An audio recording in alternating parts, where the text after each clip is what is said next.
Muling nanawagan ng pananagutan si Senate President Pro Tempore Jinggoy Estrada sa Department of Public Works and Highways ilang buwan nga matapos mag-collapse ang Kabagan Santa Maria Bridge sa May Isabela. Mr. President, wala tayong nabalitaan na nasuspending opisyal ng DPWH na may kinalaman sa proyektong ito. Wala rin tayong nabalitaan iniimbestigahan sila upang panagutin. A bridge does not collapse overnight.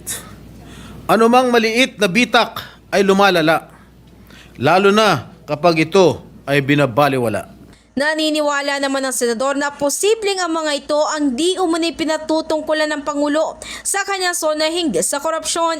Matapos ang privilege speech ni Estrada ay nagkaroon naman ng ilang clarificatory questions si Senate Blue Ribbon Committee Chairperson Senador Rodante Marcoleta sa issue na kanyang tinalakay. Pinanggit din po ninyo sa inyong speech, Mr. President, Your Honor, na tila kayo'y nagsususpetsa at maring sila pinatutungkulan ng Pangulo nung sinabi niyang mahiya naman kayo.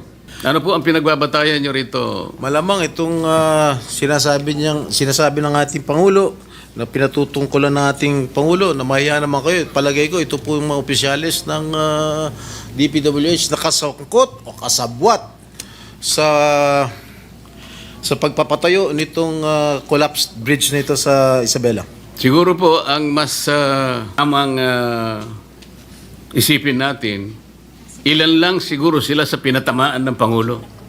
Kasi nung sabihin ng Pangulo po ito, Mr. President, nakaharap po siya sa Kongreso eh. Napakarami pong contractor doon eh. Kayo po nakakaalam nun dahil kayo po nanggaling sa House of Hindi Representatives. po, tinatanong ko po kayo kung kayo isang ayon na maaring mas marami ang pinatutungkulo ng Pangulo. At hindi lamang po bagsakan ng tulay ang pinag-uusapan doon. Mr. President, Hindi Your po Honor. ako makakasagot niyan sapagkat hindi po Bakit ako naman po hindi kayo makakasagot? hindi po ako Napakasimple nanggaling lang po ng tanong ko sa inyo. sa House of Representatives. Kayo po ang nanggaling sa House of Representatives. Malamang kayo po nakakaalam kung marami po ang pinatutungkulan ng ating Pangulo, Ginoong Pangulo. Talagang marami, ako po sinasabi ko sa inyo, marami pong kontraktor doon. Ang tanong ko lang kung kayo'y sumasang-ayon sa aking pananaw.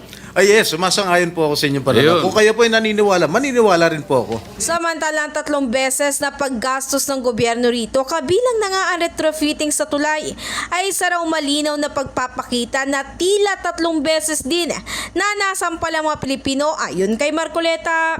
In the heart of changing lives, ako si Brigada Ann Cortas ng 105.1 Brigada News FM Manila, the Music News Authority.